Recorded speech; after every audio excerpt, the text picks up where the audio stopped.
Dharashiv news 7 स्पष्ट, निपक्ष व निर्भीड. महायुतीचे अधिकृत उमेदवार आहात, पहिली प्रतिक्रिया काय असेल आपली? जिल्हा परिषद पंचायत समिती 2026 निवडणूक जाहीर झाली आणि मी 2 ठिकाणी इच्छुक होतो. जिल्हा परिषदसाठी एक नंदगाव गट आणि दुसरा बिंबळी.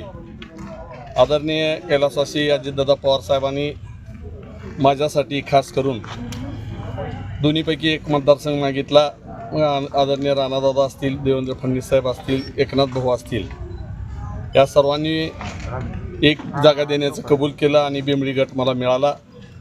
सुरुवातीला लोकांना वाटत होतं हा बाहेरचा उमेदवार आहे, परंतु जिल्ह्याला हेही माहिती आहे की हा व्यक्ती वेगवेगळ्या मतदारसंघात जाऊन निवडून येतो आणि तिथं शासनाच्या माध्यमातून, जिल्हा परिषदच्या माध्यमातून अतिशय चांगलं काम करतो.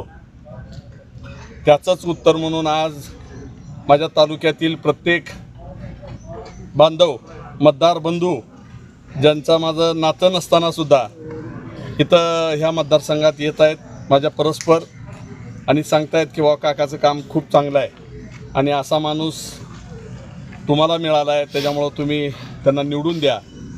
माझ्या आधी ते माझ्या कामाची हमी घेतात, हेच माझ्या कामाचं उत्तर आहे. आणि मी तसा बिंबळी गट त्यापासून एक 20 किलोमीटरवर धाराशिवमध्ये मी वास्तव्यास आहे. मी यापूर्वी धाराशिवलाच वास्तव्यास असताना 90 किलोमीटरवर जाऊन निवडून आलो होतो आणि त्यांचा सतत संपर्क ठेवल्यामुळं त्यांनासुद्धा कधी अशी उणीव बसली नाही की हा आम्हाला बाहेरचा उमेदवार मिळाला आहे. आणि मलासुद्धा आज फिरत असताना लक्षात आलं की माझं गाव तसं मंगरूळ आणि धाराशिव ह्या दोन्हीच्या मध्ये वसलेला हा मतदारसंघ आहे. सहजासहजी मला इथं येता येतं, जाता येतं आणि ह्या परिसरातील लोकांची माझ्या पहिल्याच पूर्वीपासून ओळख होती. मी इथं ताडपत्री दिलेले आहेत, काय सबसिडीच्या मोटरी दिलेत, स्प्रिंकलरचे सेट दिलेले आहेत, मी वेगवेगळी शिबिरं भरवलेली आहेत, त्याच्यामुळं मी काही इथं नौका नाही. दादा, आपण या भागामध्ये आपले दौरे झाले, या बिंबळी गटामधील मुख्य समस्या कोणत्या लक्षात आल्यात आपल्याला? खास करून मी हा गट असा तयार झालेला आहे की बिंबळी स्वतः एक 11,000 मतदाराचं गाव आहे, म्हणजे 20,000 लोकसंख्या आहे. मी त्या बाबतीत पहिल्यांदा बोलेन. आणि तिथं आता ग्रामपंचायत आहे, या ग्रामपंचायतला निधी येणारा तोकडा आहे, कारण 20-22,000 लोकसंख्या असलेलं गाव आज नगरपंचायत होणं गरजेचं आहे. मग नगरपंचायत झाल्यावर शासनाच्या माध्यमातून खूप मोठा निधी आपल्याला उपलब्ध होईल आणि तिथल्या समस्या ज्या की सुरुवातीला मला पाण्याची समस्या दूर करावी लागेल. पाणी आहे पण स्वच्छ येत नाही, वेळेवर येत नाही. दुसरी समस्या आरोग्याच्या बाबतीत असेल, शैक्षणिक असेल, गावातले रस्ते असतील, ह्या आणि प्रत्येक समाजाच्या स्मशानभूमी असतील, मंदिराच्या समोरचे सभागृह असतील, या प्रत्येक गोष्टीचा विचार करून शैक्षणिक गुणवत्ता कशी सुधारेल याकडे लक्ष दिलं पाहिजे. आणि शासनाकडे पाठपुरावा करून बिंबळी गाव नगरपंचायत लवकरात लवकर कशी होईल त्यासाठी मी प्रयत्न करणार आहे. बाकीचे जे 10 गाव आहेत, छोट्या छोट्या गावाचा समावेश आहे. आज आपण जिथं उभारलो ही महादेववाडी, हे सुद्धा छोटी ग्रुप ग्रामपंचायत आहे. महादेववाडी, शिवाजीनगर, विठ्ठलवाडी अशी ग्रुप ग्रामपंचायत आहे. मी येणाऱ्या काळात ह्यासुद्धा ग्रामपंचायती वेगळ्या करण्याचा माझा मानस आहे की आज ह्या गावाला सुद्धा जो विठ्ठलवाडीला, महादेववाडीला, शिवाजीनगरला जो निधी येतो त्याच्यात पंचगावांसुद्धा आहे.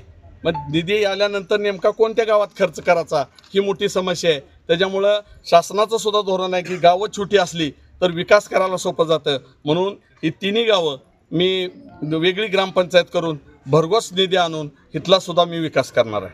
ओके, आपण काकांचे कार्यकर्ते आहात, कशा पद्धतीने पाहताय आणि विजयाचा गुलाल कशा पद्धतीने आपल्याला लागेल? विजयाचा गुलाल तर आम्ही नक्की खेळणार, कारण काकाचा अनुभव हा प्रत्येक उमेदवारापेक्षा जास्त आहे. कारण काका 2 टर्ममध्ये निवडून आले आहेत काका, त्यामुळे त्यांचा अनुभवाचं जी फायदा होणार आहे ते प्रत्येक गावाला होणार आहे. त्यामुळे आम्ही काकाच्या विजयाकडे बघणार.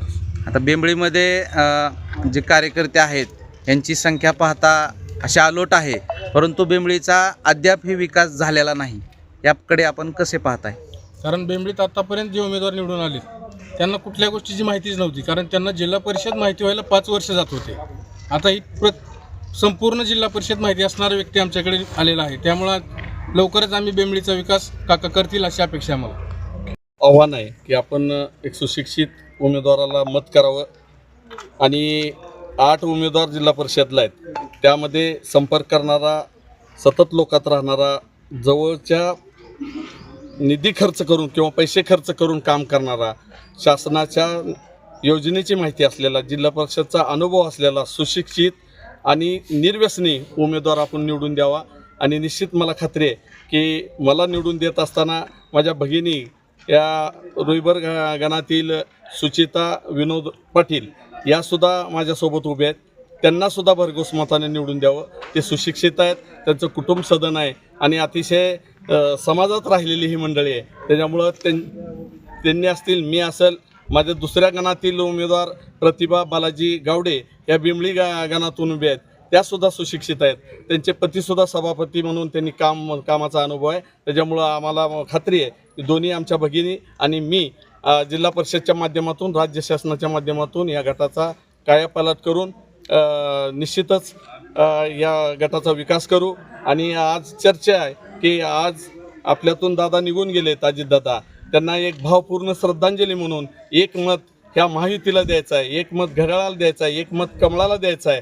या पद्धतीनं सगळ्या जनतेनं ठरवलं आहे. निश्चित आम्ही दादाच्या पावलावर पाऊल टाकून, दादानी जसं आम्हाला शिकवलं आहे अजितदादांनी, तसंच काम राणादादा असतील, अर्चनाताई असतील आणि मल्हारदादा पाटील असतील यांच्या नेतृत्वाखाली काम करू, एवढा मी मतदारांना शब्द देतो. धन्यवाद.